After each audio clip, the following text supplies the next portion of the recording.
ہے. ایک سلامات بھیج دے محمد والے محمد.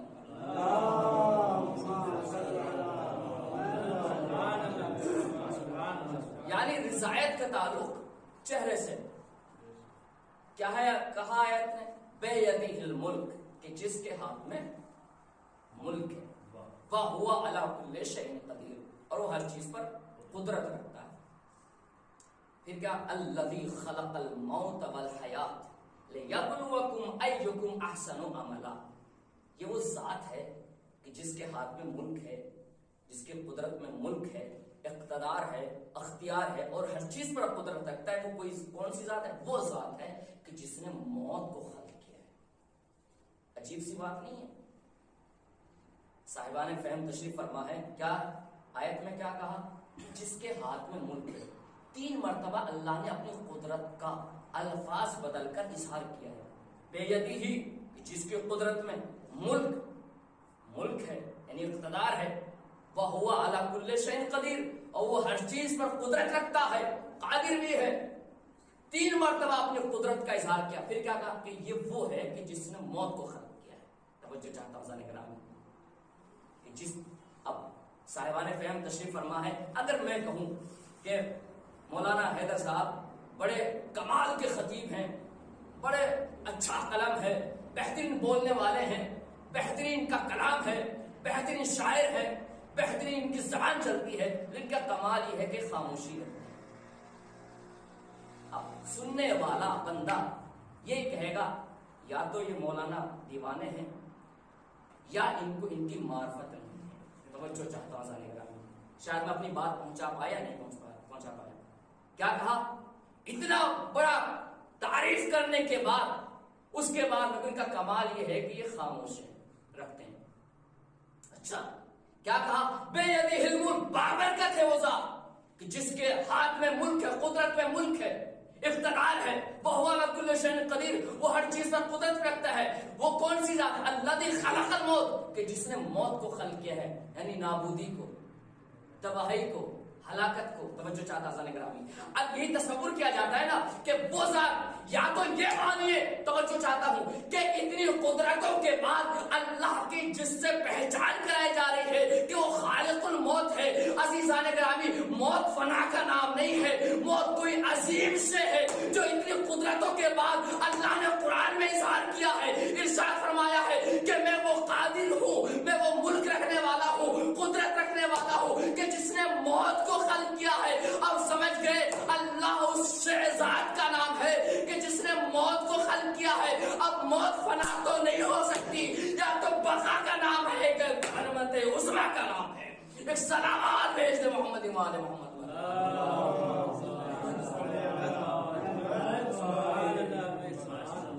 اتنی قدرتوں کے بعد جب خدا کہے کہ میں قادر ہوں ہر شے پر، اس کے بعد کہے کہ الذی خلق الموت، کہ جس نے موت کو خلق کیا ہے. عزیزان گرامی، اگر موت فنا ہوتی، موت ہلاکت ہوتی، موت تباہی کا نام ہوتا، یعنی ہمارے یہاں کانسیپٹ یہ دیا جاتا ہے، ہمارے یہاں سوچا یہ جاتا ہے موت ہو گئی، مر گیا، تباہ ہو گیا، فنا ہو گیا، ختم ہو گیا. اگر یہ تباہی، فنانیت اور یہ ساری چیزیں موت کا نام ہوتا تو اتنی قدرتوں کے بعد خدا قرآن میں اس کا تذکرہ نہ کرتا. اس کا مطلب ہے حیات سے پہلے موت کا تذکرہ کرنا اس بات کی دلیل ہے کہ موت افضل ہے، حیات مفضول ہے. یعنی یہ حیات مقدمہ ہے موت کے لیے، اور زندگی یہ استقبال ہے موت کا. اور اسی لیے قرآن مجید میں آیات و روایات میں زیادہ تر موت کے بارے میں تذکرہ کیا گیا ہے، حیات کے بارے میں اتنا تذکرہ نہیں کیا گیا. اور اگر حیات اتنی اچھی ہوتی ہے دنیاوی زندگی تو کبھی اس دنیا کو والی 3 بار طلاق نہ دیتے. توجہ چاہتا ہوں. کیا کہا؟ الذی خلق الموت، کہ جس نے موت کو خلق کیا، حیات کو خلق کیا. اور لیکن موت فنا ہونے کا نام اگر یہ ہوتا تو کبھی اللہ اپنے حبیب کے لیے اس شے کا انتخاب ہی نہ کرتا. انکا میتۃ و انہم میتون، اے میرے حبیب تم بھی مرنے والے ہو، وہ سب کے سب مرنے والے ہیں. جو کائنات میں محبوب ہو توجہ چاہتا ہوں ذرا گرامی، اللہ کی نگاہ میں ہماری نگاہ خطا کر سکتی ہے، انسانوں کی نگاہیں حسن انتخاب میں خطا کر سکتی ہے، لیکن اللہ کی نگاہ کبھی خطا نہیں کر سکتی۔ جب اس نے پوری کائنات کو دیکھا، اس میں اپنا محبوب رسول خدا کو بنایا ہے، اور جب رسول خدا کو بنایا، پوری کائنات میں محبوب ہے رسول خدا، پھر ان کے لیے جو لفظ استعمال انکا میتون، تم بھی مرنے والے ہو، جب ان کے لیے موت کا استعمال ہو سکتا ہے، اس کا مطلب یہ ہے کہ اس سے بہتر کوئی شے ہے ہی نہیں جو اپنے حبیب کے لیے خدا نے استعمال کیا ہے۔ عزیزان گرامی، موت فنا ہونے کا نام نہیں ہے، موت بقا ہونے کا نام ہے۔ اصالِ ثواب کی مجلس ہے، عزیزان گرامی، خدا ان کے درجات کو بلند کرے۔ یہ بڑا عظیم مسئلہ ہے، کیا ہے؟ موت کو خلق کیا، حیات کو خلق کیا، کیوں؟ تاکہ تمہیں آزمایا جا سکے کہ تم میں سے بہترین عمل کرنے والا کون ہے۔ موت اور حیات کا فلسفہ ہمارے یہاں کچھ اور سمجھا جاتا ہے۔ کیا زندگی کیا ہے؟ کہ چلنا پھرنا، اٹھنا بیٹھنا، کھانا پینا، سونا، اسے زندگی کہتے ہیں۔ توجہ چاہتا ہوں سنے گرام، اگر یہ زندگی ہے پھر یہ قرآن کی روز سے مختلف ہے۔ قرآن نے کچھ زندوں کو مردہ کہا ہے، توجہ چاہتا ہوں سنے گرام۔ اور اگر جس سے ہم اپنے کاندھوں پر اٹھائے پھر رہے ہیں اسے ہم موت سمجھتے ہیں، تو قرآن نے کچھ مردوں کو زندہ کہا ہے۔ بل احیاء عند ربہم یرزقون، کہ خبردار جو اللہ کی راہ میں مر گئے ہیں ان کو مردہ نہ سمجھنا، بلکہ زندہ ہے، پروردگار کی طرف سے رزق پا رہے ہیں۔ توجہ چاہتا ہوں ذرا گرامی، یعنی کہ اگر زندگی کا خیال یہ ہے کہ اٹھنا بیٹھنا، لوٹنا لٹانا سب یہ زندگی ہے، تو پھر یہ قرآن کی روح سے صحیح نہیں ہے، کہ قرآن کچھ نے کچھ زندوں کو مردہ کہا۔ اور اگر ہم جسے ہم دفنانے کے لیے لے جا رہے ہیں قبر میں اتار دیا گیا، مٹی ڈال دی گئی، ہم کہیں مر گئے، تو قرآن سے زاویہ اس سے کچھ مختلف ہے۔ قرآن نے کہا کہ کچھ مردوں کو زندہ کہا ہے۔ عزیزان گرامی، آپ دیکھیں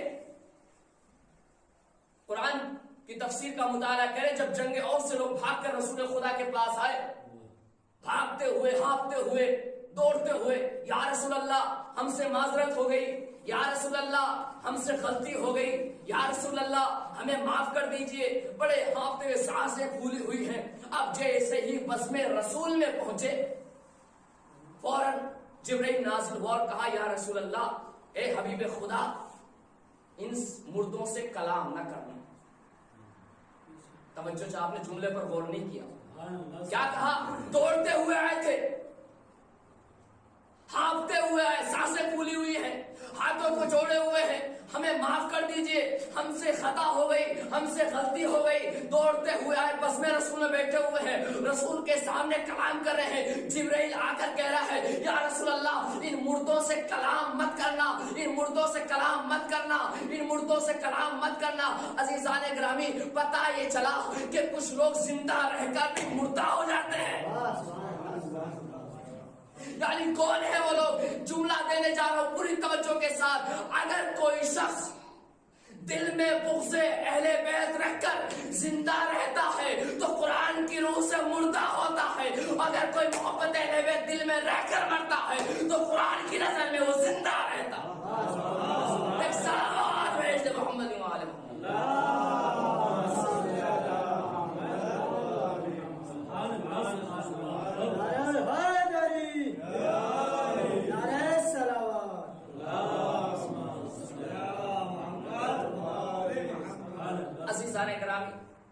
شرط ہے معرفت، شرط ہے ولایت، کہ آپ کے پاس کتنی معرفت ہے۔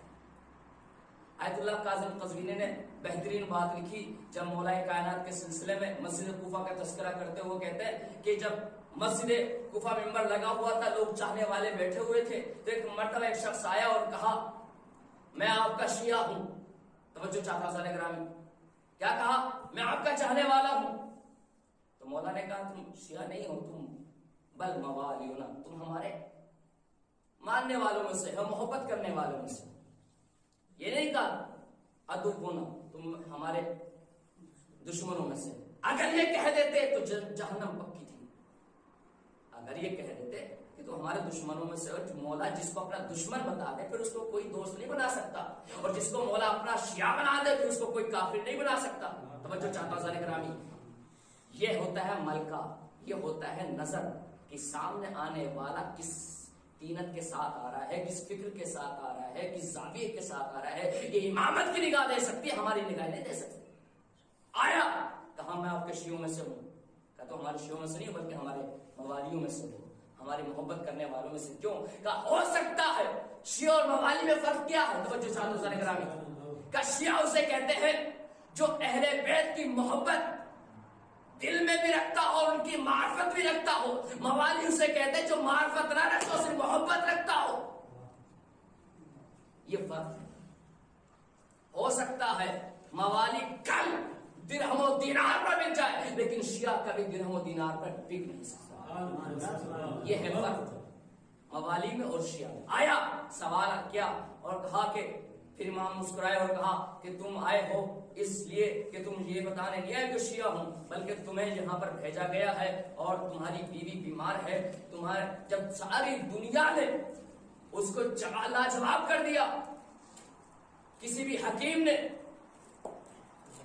اس کا علاج نہیں کیا، اس کے بعد اس نے کہا کہ جاؤ علی سے میرے لیے شفا لے کے آؤ۔ توجہ چاہتا ہوں کہ تمہاری زوجہ شیعہ ہے، اسے کہا تم شیعہ نہیں ہو، بلکہ تمہاری زوجہ شیعہ ہے، تمہاری زوجہ نے یہاں پر بھیجا ہے، تم نہیں آئے ہو۔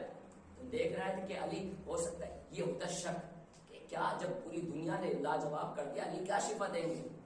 توجہ چاہتا ہوں یہ شیعہ نہیں ہے۔ جو بھی علی کے بارے میں ذرہ برابر بھی شک کرے وہ شیعہ نہیں ہو سکتا۔ توجہ چاہتا، اب وہ آیا کہ تمہاری بیوی شیعہ ہے، تم شیعہ نہیں بل موالی ہو، بلکہ تم ہمارے موالیوں میں سے محبت کرنے والوں میں سے ہو، اور تم شفا لینے کے جاؤ، ہم نے شفا دے دی۔ توجہ چاہتا سنے گرامی، جاؤ ہم نے شفا دے دی، یہ نہیں کہا جب تم جاؤ اس کو شفا مل جائے گی، بلکہ مولا نے بیٹھے بیٹھے وہیں سے شفا دے دی۔ اب عزیزان گرامی توجہ چاہتا ہوں، یہ ہے علی کا کمال، یہ ہے اہل بیت علیہ السلام کا کمال۔ دنیا کا دستور یہ ہے جب کوئی مریض اس کے پاس جاتا ہے وہ اس کو دوا دیتے ہیں، لیکن یہ محبت اہل بیت در اہل بیت یہ ہے کہ جہاں دوا نہیں ملتی شفا دے کر بھیجا جاتا ہے۔ ایک سلام علیہ محمد وآل محمد۔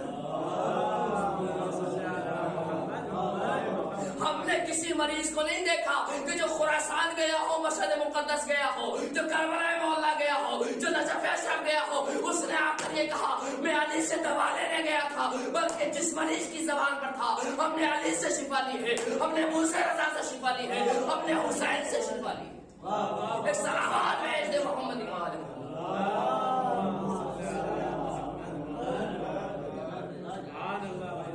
یہ اختیار ہر ایک کے ہاتھ میں نہیں بلکہ یہ اہل بیت علیہ السلام کے بیدہ الملک، جس کے ہاتھ میں ملک ہے۔ ہاتھ یعنی قدرت۔ ابھی ہم کہتے ہیں یہ فلاں صاحب ہے، کون؟ کہا بھئی یہ سرکار صاحب بڑے پاور، بڑے ان کے لمبے لمبے ہاتھ ہیں۔ یہ جملہ استعمال کیا جاتا ہے تو ان کے بڑے بڑے ہاتھ ہیں۔ بڑے ہاتھ کا مطلب کیا؟ آستین سے بہت لمبے زیادہ ہوتے ہیں؟ نہیں، بڑے ہاتھ کا مطلب ان کی پاور، ان کی قدرت۔ کیا مطلب؟ کیا یہ صاحب یہیں پر بیٹھے بیٹھے اگر فون کر دیں گے تو کام ہو جائے گا؟ بیٹھے نجف میں ہیں، فون دلی کیا گیا، کام دلی میں ہو گیا۔ بھئی کتنی بڑی پاور ہے، ہزاروں کلومیٹر فاصلے پر۔ توجہ چاہتا ہوں اگر بات پہنچ گئی تو بڑا اچھی بات ہوگی کہ بیٹھے بیٹھے ہزاروں کلومیٹر دور انہوں نے مسئلہ حل کرا دیا۔ کہ اس ان کے بڑے ہاتھ ہیں، مطلب کہ ان کی پاور اتنی ہے، قدرت اتنی ہے۔ اب بیدہ الملک کا مطلب سمجھے کہ عزیزان گرامی اگر کوئی توسل علی سے چاہے مشرق میں کرے تو مغرب میں کرے، نجف میں علی ہے لیکن شفا مشرق میں بھی مل رہی ہے، شفا مغرب میں بھی مل رہی ہے، حاجتیں وہاں بھی پوری ہو رہی ہے، حاجتیں یہاں بھی۔ ایک سلامات بھیج دے محمد وآل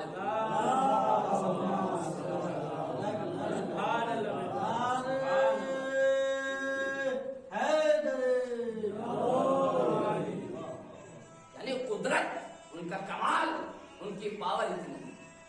عزیزان گرامی یہ ساری چیزیں کس کے اوپر ہیں؟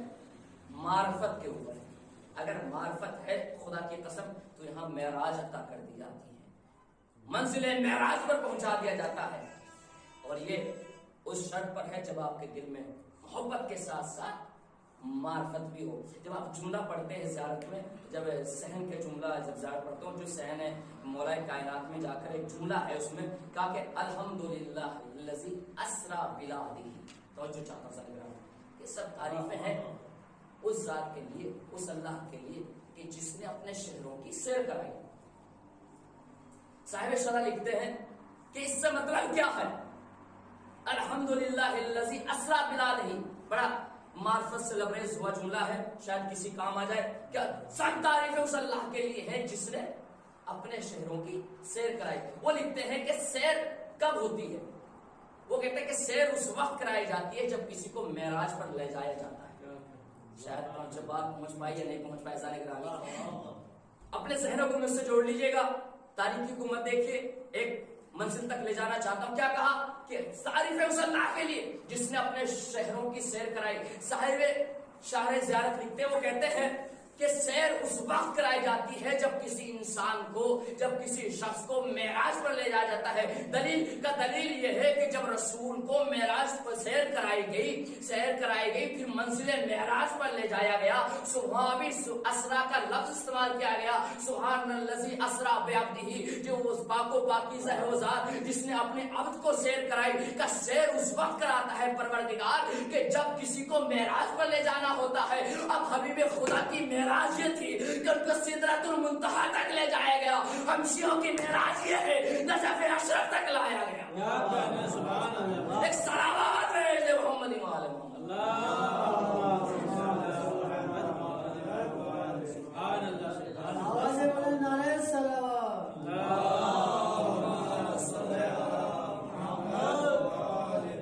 کیا کہا؟ اسرا، جب اپنے شہروں کی سیر کر، پاک و پاکیزہ ہے وہ سب عزیزان گرامی۔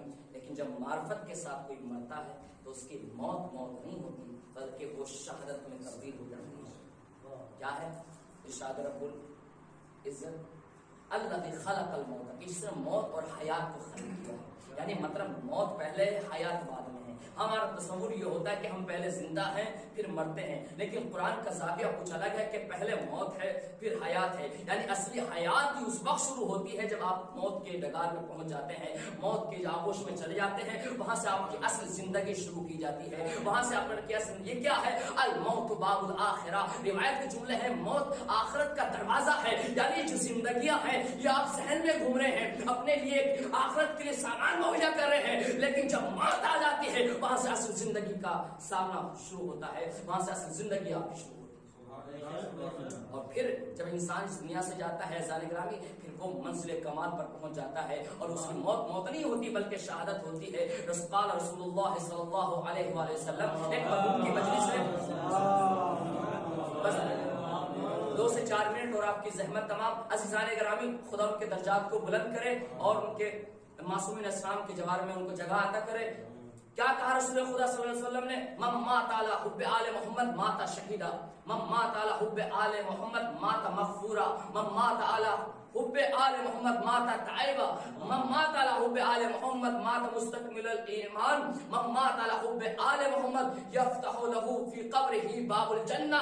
عزیزان گرامی، کیا کہا رسول خدا نے کہ جو شخص محمد و آل محمد کی محبت دل میں لے کر مرتا ہے تو وہ شہید مرتا ہے، جو محمد و آل محمد کی محبت اپنے دل میں لے کر مرتا ہے تو وہ مغفور شدہ مرتا ہے، جو محمد و آل محمد کی محبت اپنے دل میں لے کر مرتا ہے اس کی توبہ قبول کر لی جاتی ہے، جو محمد و آل محمد کی محبت لے کر مرتا ہے تو اس کو ایمان کامل کر دیا جاتا ہے، جو محمد و آل محمد کی محبت دل میں لے کر مرتا ہے اس کی قبر میں جنت کے دروازے کھول دیے جاتے ہیں۔ کتنا عظیم مسئلہ ہے! اللہ نے عظمت شیعہ علی ابن ابی طالب جب دنیا میں تھا علی کا پیروکار بن کر رہا، جب اس دنیا سے گیا کبھی کامل الایمان بنایا گیا، کبھی توبہ کے قبول شدہ بنایا گیا، مقبول شدہ بنایا گیا، شہید بنا دیا گیا۔ اس سے بڑا مرتبہ کیا ہو سکتا ہے؟ جب اس دنیا سے جانے لگا کہ ہم تمہیں ایسے جانے نہیں دیں گے، تم نے ولایت کا دامن تھاما ہے، ہم تمہیں درجہ شہادت عطا کریں گے۔ ایک سلامات بھیج دے محمد و آل محمد۔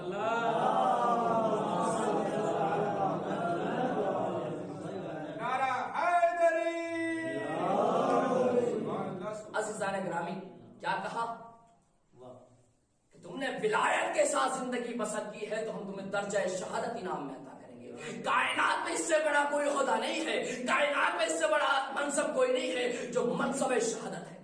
اور یہ نبیوں کو بھی دیا گیا ہے, اولیاء کو بھی دیا گیا, اماموں کو بھی دیا گیا. اور جب منزل شریعت آئی تو کھا کے جا ہم ہیں وہ ہمارے چاہنے والے ہیں. اس منزل درجہ شہادت پھر ان کو عطا کریں. اور پھر بات یہیں پر رک جاتی, تمہیں بھی رک جاتا, لیکن حدیث پھر آگے پوری اصول کافی میں پورا چیپٹر موجود ہے. پھر رسول خدا صلی اللہ علیہ وسلم من مات علی بغض آل محمد مات کافرا, من مات علی بغض آل محمد مات لا یشم رح الجنہ. کہ اگر کوئی شخص دل میں اہل بیت کی دشمنی لے کر مرتا ہے تو وہ کافر مرتا ہے. جو شخص اپنے دل میں اہل بیت کی نفرت لے کر مرتا ہے تو وہ منافق مرتا ہے. جو شخص اپنے دل میں اہل بیت کی نفرت لے کر مرتا ہے, دشمنی لے کر مرتا ہے, تو جنت کی بو بھی نہیں سن سکتا. عزیزان گرامی کیا کہا, من مات علی حب آل محمد مات شہیدا. بس ساری باتیں چھوڑ دو, ایک جملہ اور آپ کی زحمت تمام. کیا شہید مرتا ہے؟ شہید کسے کہتے ہیں؟ جب آپ تاریخ کو پڑھیں گے اور لغت کو دیکھیں گے تو دو تعریفیں آپ کے سامنے ہیں, ایک لغوی ایک اصطلاحی. شہید کہتے ہیں اصطلاح میں وہ شخص جو میدان کارزار میں معصوم کی موجودگی میں زخموں سے چور چور ہو کر دم توڑ دے, اسے شہید کہتے ہیں. کون ہے شہید؟ جو میدان کارزار میں معصوم کی موجودگی میں زخموں سے چور ہو کر دم توڑ دے, اسے شہید کہا جاتا ہے. اور لغت میں کیا شہید کہتے ہیں گواہ کو, گواہی دینے والا. توجہ چاہتا ہوں. لیکن جب خدا کی قسم لغت کے معنی بے معرفت رہ جاتے ہیں اگر ہمارے پاس اہل بیت علیہ السلام کی روایت اور حدیث. کیا کہا کہ لغت میں معنی ہے گواہی کے گواہ دے, گواہی دینے والے کے شہید اسے کہتے ہیں جو گواہی دینے والا ہو. اور گواہی کے لیے ضروری ہے کہ انسان کیا ہے اس چیز کو دیکھا, کوئی تو گواہی دے سکتا ہے, بغیر دیکھے گواہی کوئی دے سکتا ہے, قابل قبول ہے. اس دنیا میں ہی قابل قبول نہیں ہے. جب آپ دنیا کی عدالتوں میں جاتے ہیں کہ گواہ کو پیش کیا جائے, کون گواہ آتا ہے؟ کہ جو واردات کے وقت موجود رہا اسی کو گواہ بنایا کہ بھئی میں نے اپنی آنکھوں سے دیکھا ہے. توجہ چاہتا ہوں. جس شخص نے نظارت کی ہو, جس شخص نے مشاہدہ کیا ہو, جس شخص نے دیکھا ہو, جس شخص کا آمنا سامنا ہوا ہو. توجہ چاہتا ہوں ذہن گرامی, ایک منزل فکر تک لے جانا چاہتا ہوں. جس شخص کا آمنا سامنا ہوا ہو اسی کو گواہی کے طور پر پیش کیا جاتا ہے. اور خدا کی قسم یہ معنی بے معرفت رہ جاتا اگر علی کی وہ روایتیں ہمارے سامنے نہ ہوتی کہ جب چاہنے والا اس دنیا سے جانے لگتا ہے تو سکرات موت میں علی اس کے دیدار کے لیے آتا ہوں. یہ چاہنے والا پہلے میرا دیدار کرتا ہے پھر اس کے بعد وہ دم توڑتا ہے. تو چاہتا ہوں شاید بات پہنچی نہیں. کیوں شہید کہا گیا؟ کہ شہید اسے کہتے ہیں کہ جس نے دیکھا ہو اب یہ مرنے والا جب مرنے جا رہا تھا ابھی تک اس کی موت تھی, لیکن جیسے علی کے چہرے کو دیکھا اس کی موت شہادت میں تبدیل ہو گئی. ایک سلامات بھیج دے محمد عالم.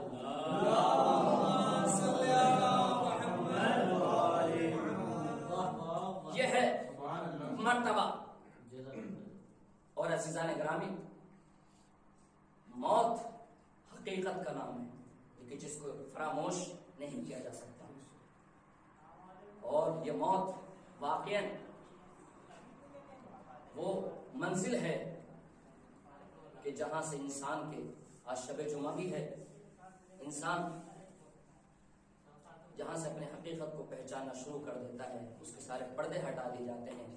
اور شب جمعہ میں مرحومین جو اس دنیا سے جا چکے ہیں وہ اپنے چاہنے والوں کے طرف بڑی آس نگاہوں سے دیکھتے ہیں, آس لگا کر کہ کاش کوئی شے مل جائے جو ہمارے لیے ذریعہ رحمت بنے, ہمارے ذریعہ مغفرت بنے.